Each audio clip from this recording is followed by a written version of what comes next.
영상에서는 책에 대한 조금 더 자세한 이야기를 해보려고 합니다. 그래서 이 2장, 3장, 4장에 대한 이야기를 해보려고 하는데 2장에서는 먼저 무슨 이야기를 하고 있나 살펴봅시다. 2장에서는 이제 일란성 쌍둥이에 대한 이야기를 합니다.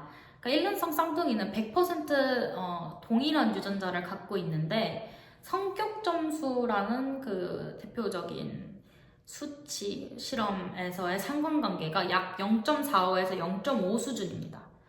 그러니까 이 100% 동일한 유전자도 이 한 사람의 성격에 있어서 그 유전자와 성격이 얼마나 상관이 있는지를 나타내는 그 상관 점수가 0.5%도 채 되지 않는다는 거예요. 그러니까 거의 0.45에서 0.5라고 하는데 한 0.45 정도라고 이야기를 합니다. 그래서 이 성격 점수는 둘이 함께 자랐든 따로 자랐든 크게 상관이 없는데 확실히 일반 형제들, 이란성 쌍둥이나 입양 형제보다는 일란성 쌍둥이가 높은 성격 점수의 상관관계를 갖고 있지만 그럼에도 불구하고 완전히 일치하진 않는다는 것입니다. 그래서 이 저자는 이야기를 하고 있는 게 유전 가능성은 차이의 원인이지 유사성의 정도가 아니라고 이야기를 합니다.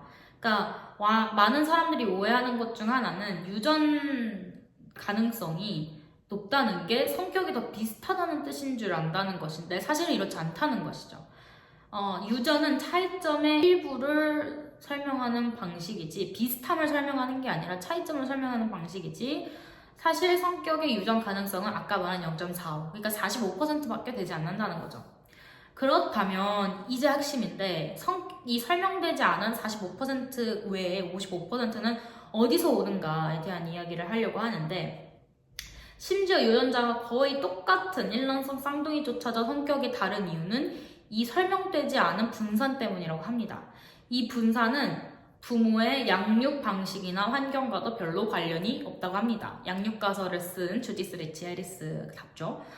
그래서 이방 형제 간 유사성도 매우 낮기 때문이며 이방 형제든 의붓 형제든 함께 자랐다고 해서 성격이 더 비슷하지도 않는다고 합니다.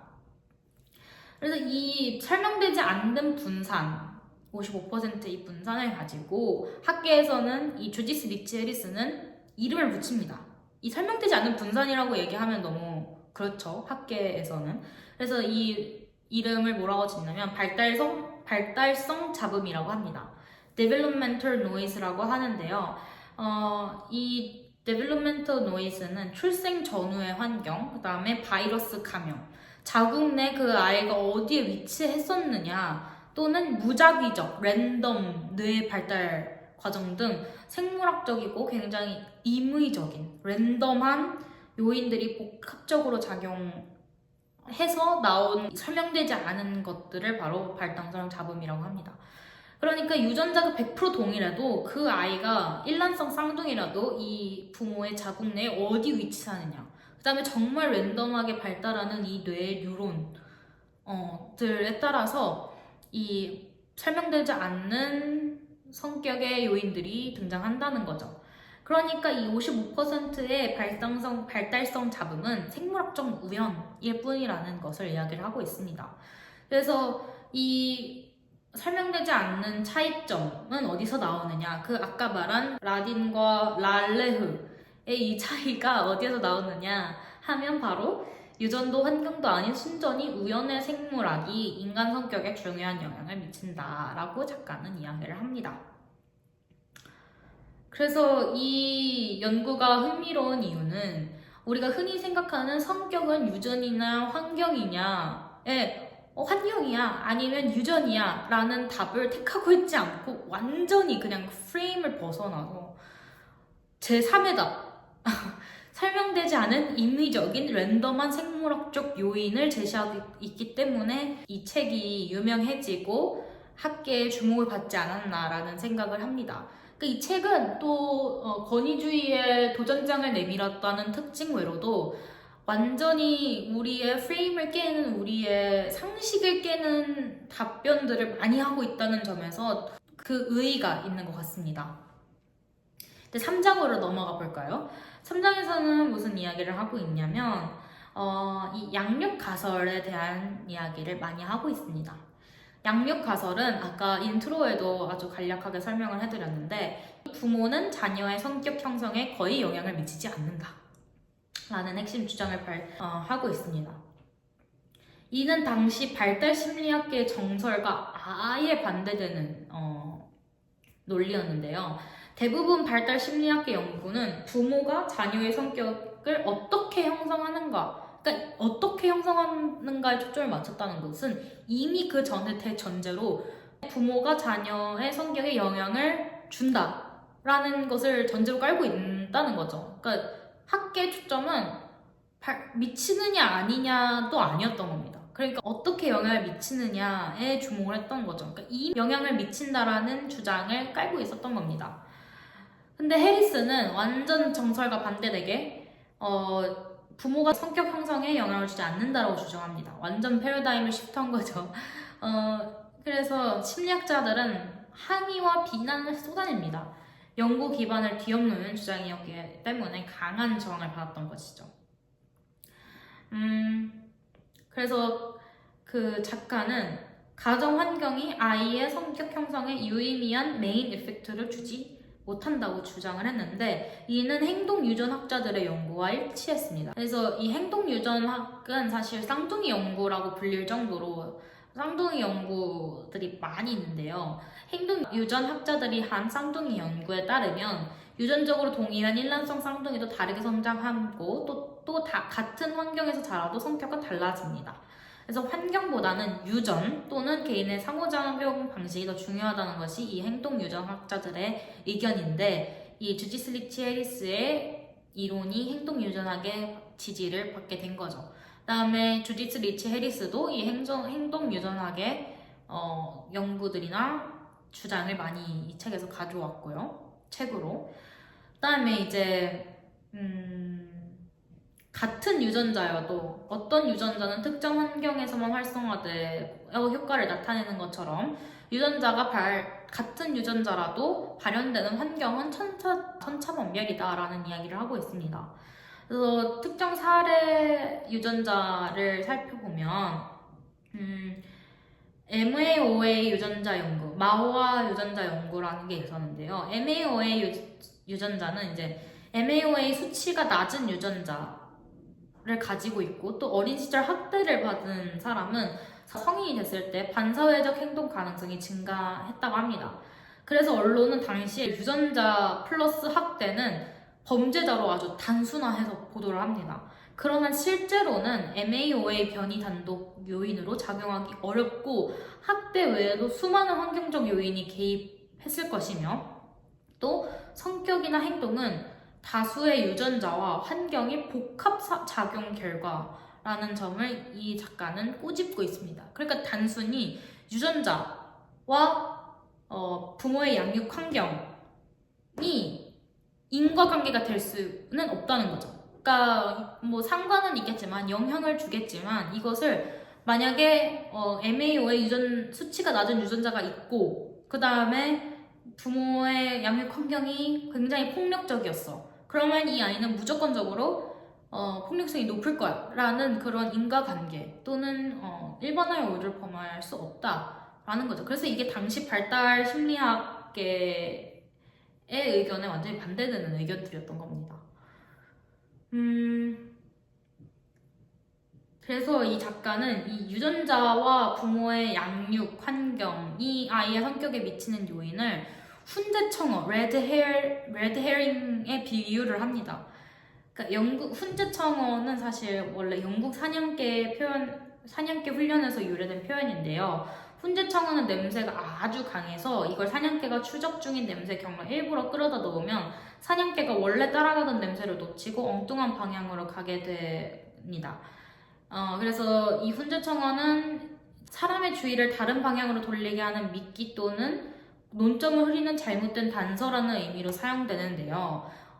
저도 이 표현을 사실 이 책을 통해서 처음 접해서 이 훈제청어라는 단어를 설명드리고 있는데, 이 훈제청어를 작가는 어떻게 가져와서 이야기를 하냐면, 부모의 영향을 분석하는 기존 심리학 이론이 사실은 훈제청어처럼 연구자들을 엉뚱한 방향으로 이끌었다고 주장을 합니다.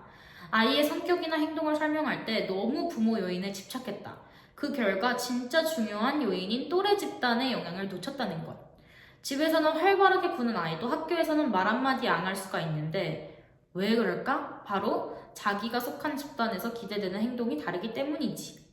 라고 얘기하면서 자연스럽게 이제 4장으로 넘어가게 됩니다. 네. 그리고 이 책에서도 이야기하고 있는 핵심이 뭐냐면, 사실 유전자가 50%를 차지할 만큼 엄청 강력하고요. 부모의 양육 환경은 정말 완전 거의 영향을 안 미친다. 라고 이 저자는 이야기를 하고 있고, 그 나머지 50% 설명되지 않은 그 발달성 그 잡음 중에서도 작가가 강조하고 있는 것은 바로 또래 집단입니다. 네, 그러니까 그 또래 집단에서 기대되는 행동들이 있기 때문에 네, 이 기대되는 행동에 따라 행동함으로써 성격이 발달된다는 이야기를 하고 있었습니다. 그래서 이제 4장에서는 무슨 이야기를 하고 있냐면 출생 순서가 성격에 미치는 영향에 대한 이야기를 하고 있는데 바로 이 파트가 프랭크 솔로웨이의 그 이론을 완전히 반박하고 있는 챕터인 거죠. 네, 그래서 이제 출생 순서가 성격에 미치는 영향에 대해 프랭크 솔로웨이가 출판한 책 이름이 바로 타고난 바나나입니다. 근데 이제 주디스 리치 해리스는 완전히 반박을 합니다. 그녀는 뭐라고 이야기를 하냐면 출생 순서가 성격에 영향을 미친다고 주장하는 솔로웨이의 이론은 검증되지 않았거나 일관되지 않으며 대부분 가족 구성원의 평가에서만 의미가 있다. 그러니까 가족 구성원 안에서만 의미가 있는 거다. 그러니까 객관적인 행동 측정에는 차이가 아예 출생 순서가 없다. 특히 문제 행동에서만 일관된 이해가 발견되었다는 점은 흥미로운데 이는 형제 관계나 사회적 노출의 차이로 설명될 수 있다라고 이 저자는 의견을 펼칩니다. 자, 이쯤에서 굉장히 흥미로운 사실을 짚고 넘어갑시다. 형제자매 사이에 성격 차이가 있다고 우리가 느끼는 건 대부분 사실 가족 구성원들이 서로를 평가할 때 생기는 인상일 뿐이라는 것입니다.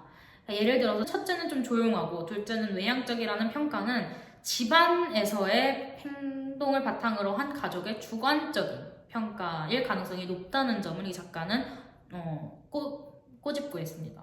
그런데 이 차이를 객관적인 행동 측정 방법으로 예컨대 실험실에서 관찰하거나 제3자가 평가하거나 또래 친구들의 의견을 물어보는 방식으로 측정하면 형제 자매 간 성격 차이는 거의 드러나지 않는다는 것입니다.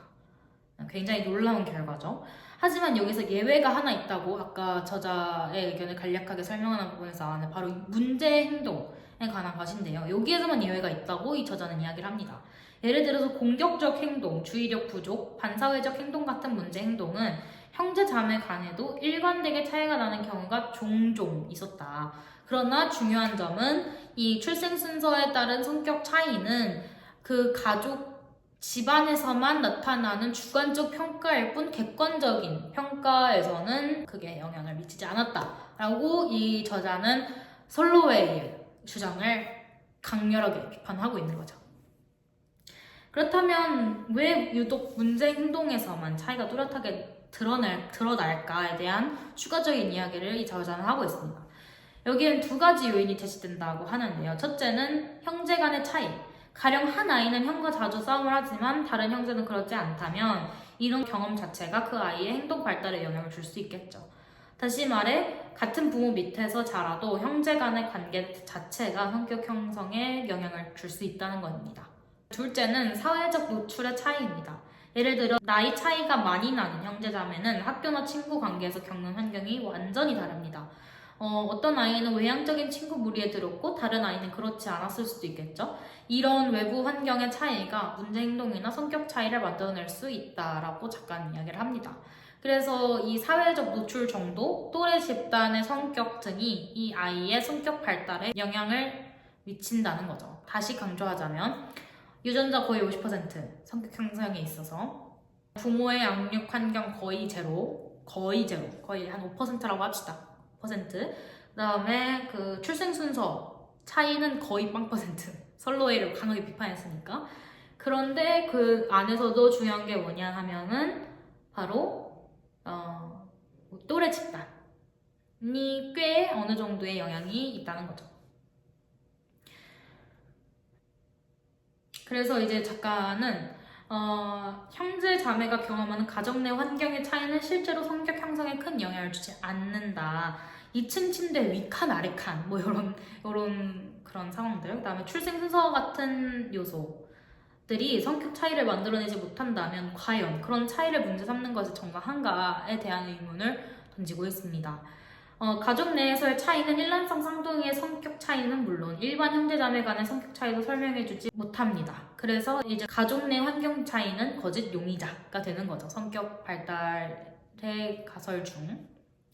그다음에 이제 유전자 환경의 상관관계 또한 여기에서 환경 상관관계 또한 여기서 거짓 용의자로 작가는 탁 못을 박습니다. 네. 그러면 여기서 이 세 번째 영상은 마무리를 하도록 하겠고요. 네, 영상에서는 더 나아가서 5장, 6장, 7장 그리고 10장에 대한 이야기를 하면서 이 책의 마무리를 지어보도록 하겠습니다. 감사합니다.